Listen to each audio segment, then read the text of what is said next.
Boa tarde, nono ano. Então, vamos continuar estudando sobre os presidentes do Brasil ali, nesse período de 1945 a 1964. Semana passada falamos sobre Juscelino Kubitschek. Ele terminou seu mandato certinho em 1960 e aí começaram, os processos para eleição de um novo presidente. Então, tinha aí os candidatos e foram feitas as eleições em 1960 para o novo presidente assumir em 1961. E nós vamos ter então um candidato chamado Jânio Quadros, que vai ser da UDN. O símbolo dele era uma vassoura, porque ele dizia que ele ia varrer a corrupção do Brasil como a gente varre a sujeira com a vassoura. Um outro candidato forte era o general Lott, como ele era do exército, o símbolo dele era uma espada. Então houve uma disputa acirrada entre as pessoas que defendiam o Lott e as pessoas que defendiam o Jânio Quadros, e por fim houve a eleição, lembrando que o presidente era eleito separadamente do vice-presidente. Você elegia o presidente, você votava no presidente e votava no vice que você quisesse. E acaba que acontece o quê? Jânio Quadros vai vencer para presidente e ele é da UDN. E vai vencer para vice-presidente o João Goulart. João Goulart é aquele ministro lá de Vargas que tinha colocado o salário mínimo aumentado 100%, depois foi tirado, lembra dele? João Goulart, também conhecido como Jango. Ele vai vencer pelo PTB mais o PSD, ele vai vencer para vice, tá? Eles são de partidos opostos, mas naquela época era assim que funcionava. Então, eleitos foram 1961, assumiram então Jânio Quadros, presidente, e João Goulart, vice-presidente. Presta atenção, porque vão acontecer coisas, fatos importantes aí que você vai precisar saber bem quem é o vice. Muito bem, quando o Jânio Quadros assume, o Brasil está com uma inflação acelerada, que a gente já viu na aula passada, e também está com uma dívida externa devendo para outros países, organizações aí internacionais. Então, ele precisa restringir os gastos, ele precisa dar um jeito de segurar dinheiro para poder vencer tanto a inflação quanto, inclusive, renegociar a dívida externa. Como é que poderia fazer para pagar, já que a dívida estava muito alta, estava bem alta, né? Então, o que ele fez? Diminuiu aquela linha de crédito para os empresários, aquele incentivo todo para os empresários, ele diminuiu. Congelou os salários, nenhum salário mais ia aumentar por um tempo. E outra coisa que ele fez, ele cortou o subsídio que o governo dava para importar trigo e importar petróleo. Duas coisas muito úteis, né? Dentro da sociedade. Trigo para fazer o pão que todo mundo come e o petróleo para gasolina, né? E para o diesel. Então, o que vai acontecer? O governo não vai mais ajudar pagando uma parte. O governo sempre ajudava pagando uma parte do valor desses importados, que eram o trigo e o petróleo. O que aconteceu com o preço do pãozinho? Aumentou 100%. E aí a população ficou brava. E o que aconteceu com o preço da gasolina? Aumentou 100%. E a população ficou brava. Então, nós vamos ter um problema, mas ele está segurando os gastos para conseguir vencer tanto a inflação como renegociar a dívida externa.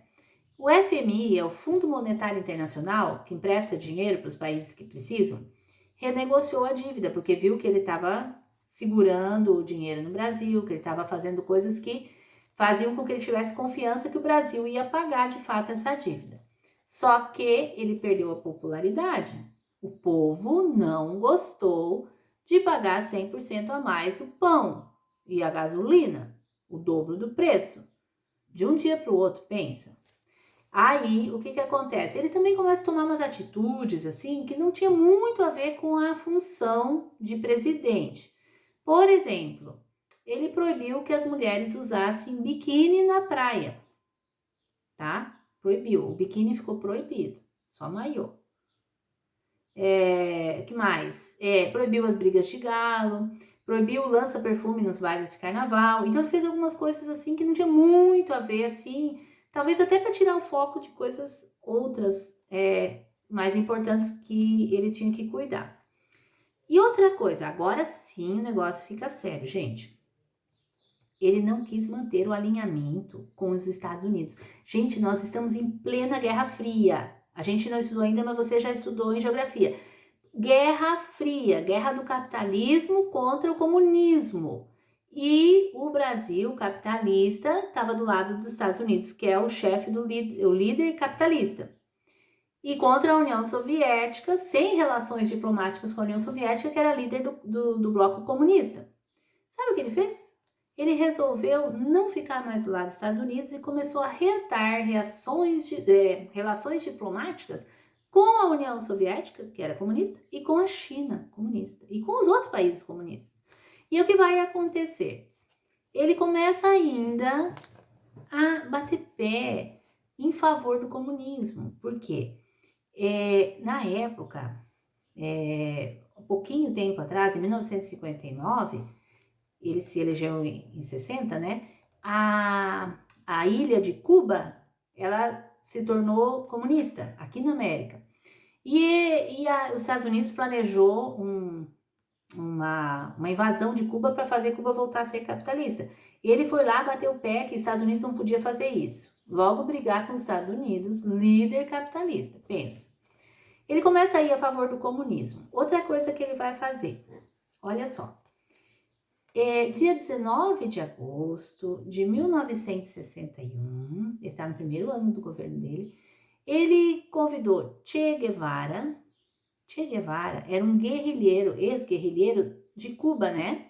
Ele ajudou a fazer a Revolução Comunista em Cuba, ele era ministro em Cuba.